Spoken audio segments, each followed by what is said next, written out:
Hey guys, Runicus Highwind here again. Another video game collection. This is going to be my Vita collection. This has been one of my favorite handhelds ever. Unfortunately, I no longer have it as my Vita suffered a terrible misfortune about a year ago, maybe a little bit more than that, when a water bottle fell on the screen and it broke. I had literally just finished hacking it so I could play, Japanese games on it without having to pre-order or import them, and so I could play the PSP games I own on it. But unfortunately, this water bottle has deemed it wanted to fall on the screen, and the screen cracked. I will tell you, the game I was playing was Lord of the Rings Aragorn's Quest on PSP. I did finish it with a broken screen where I could only see 1/4 of what was actually there. Very difficult, but it's basically you walk through the game hitting the X button and just attacking the entire time.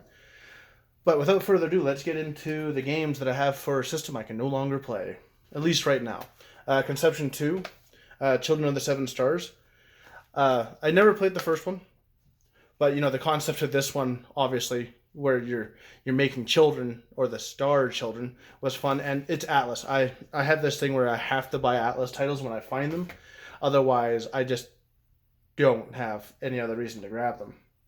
Jak and Daxter, the collection for this, really good on the Vita, just as good as I do believe the PS3 game. Yeah, I don't think there's a version of this on PS4, but I know there's one on PS3. Just as good graphically, plays really well. Hyper Dimension Neptunia PP, or Perfect Producing Perfection. It's part of the Neptunia collection. I like Neptunia. It's a fun little weeb game. I haven't played much of this. I'm really hoping one day it just randomly shows up on PC, because that's where the rest of my Neptunia games are. I used to have Rebirth 1 and 2, I do believe, for the Vita, but I traded them off just because I didn't need them anymore, and I got the PC versions. It's good. It definitely not a bad game, but it's definitely different from what you'd expect. Gravity Rush, really good game. Showed you what the Vita could really do, like in terms of the touch screen and things like that. Good story. I haven't finished it. I do believe I'll have to go and buy that one for PS4 one of these days. Next is the God of War collection.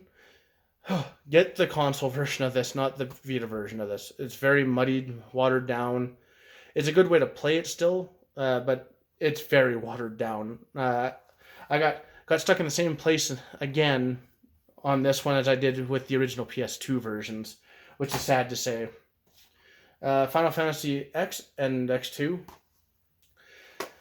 So I have this on Vita and I have it on PC. One of these days I'm gonna get the Switch version of it.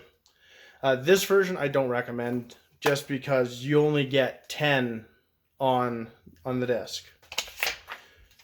10.2 is a forced download, which they could have avoided that. Just modify this, pull it down, put a second cartridge. It wouldn't have cost them hopefully too much more. But these are really well done, even for the Vita. I enjoyed playing it on the Vita. I recommend getting it there too. It's a good way to play 10 and 10.2 if you haven't actually played them. Next is Dungeon Travelers 2, the Royal Library, and the Monster Seal. I do have the extra little book that came with it. Again, Atlas. Although this one actually is pretty fun. I haven't played it. I tried to sit down and actually sit there and play it, but dungeon crawlers sometimes they take a little work to get into and really slow to start. Dungeon Hunter Alliances, very good Diablo clone. I don't know if this one is a port of a mobile game, because that's where Dungeon Hunter started, was on mobile. But it could be. But it's very well done. It plays good. I've never tried the multiplayer, but it is actually a very, very fun game. Especially if you're looking for that itch, and Diablo 3 has bored you, or you're not playing Titan Quest, or even like Path of Exile, things like that. Next is Dragon's Crown. I finished this so many times. I love the Vita version. I never bought it for anything else. Now I'm hoping eventually Vanillaware decides, oh hey, let's put this on the Switch, because this would make an excellent Switch title. Especially seeing as they really want people to have games to play online. That's a good one. Disgaea 3, Absence of Darkness. Absence of Detention, sorry. Darkness. I think that's the second game. Good game. I didn't play it very much because I wanted to play the first and second one prior to it. I have 1 and 2 on PC. I need to either buy another Vita or wait until they release 3 on PC, which hopefully won't be too much longer because they do keep saying that it's coming at some point. Demon Gaze, good game. I do believe, no, I don't know if it's this one I just bought for PC or if it's, there's another one that I think I bought for PC not too long ago that I have on the Vita as well. It's another dungeon crawler. This system had so many dungeon crawlers on it, especially anime-styled ones. It was NIS. I had a little fandom for them for a little while. Good game, but it's not one that I sit there and play. One Piece World or Unlimited World R or One Piece Unlimited World Red. I was trying to use this to get me into One Piece. Didn't work. It's a very different game. I'm used to like the Samurai Warrior style ones where you just go around killing a bunch of dudes. This is actually, I think this is like an adventure RPG or something. Haven't really played it very far. Muramasa Rebirth. This is a port of a Wii game, and it is a very good game. I enjoyed playing this from beginning to end. All the DLCs are worth it.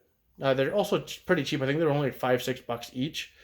If you're gonna find a game that you want to play, this is good. I quite frankly enjoyed this a lot. I got it. I don't have platinum in it, but I did manage to do some of the harder achievements, like getting 1,000 hit counter, things like that. All this shit I used to do in the middle of the night, just randomly was at work. I have Minecraft for the Vita. I don't really have to say much about that. Persona 4 Dancing All Night. One of the reasons why I miss my Vita is I missed this game. It's very good. It fits in the Persona world very well. I don't have the Persona or what are the 2 new ones? I don't have those ones yet. One day I'll get them. I'm waiting for those to go to the Switch. Atlas really needs to get on getting things onto the Switch. But I think that might be a Sega thing now. I don't actually know. Army Corps of Hell, or Army Corps of Hell. If you liked Pikmin or Little King's Story, but you like metal and dead things, there you go. This game it's heavy metal incarnate of what Pikmin was. I quite enjoyed it. It does get really grueling after a while, but it is a damn decent game. Uncharted Golden Abyss. The only reason I'd recommend this other than being an Uncharted title is it's good, and it shows off a lot of what the Vita was meant to do that a lot of companies don't do anymore. Or didn't do, because nobody's making games for it other than a few Japanese developers. Touch My Katamari. I actually forgot I owned this. I like Katamari, and I forgot I owned a Katamari game. From what I remember, this was actually pretty fun. I just never got around to sitting there and playing it. I forgot I had it. Tearaway. The console version is great, but this is the real way to play Tearaway, especially with all the touchscreen stuff you have. This game utilizes pretty much everything that the Vita has. Extremely good game for that. And totally worth your time and effort to try to find it and play it. Next up is Tales of Hearts R. My Vita died. I was really into this. I'm hoping either this shows up on the Switch or shows up on Steam. I want it one way or the other. Short from going and buying a new Vita, but that's proving to be difficult because I need a specific version for that. Next up is Street Fighter Cross Tekken. I do believe I originally bought this for 360 and then said nuts to it and bought this because portability. I like the portability. This is really good though. I think this one came with download code for everything.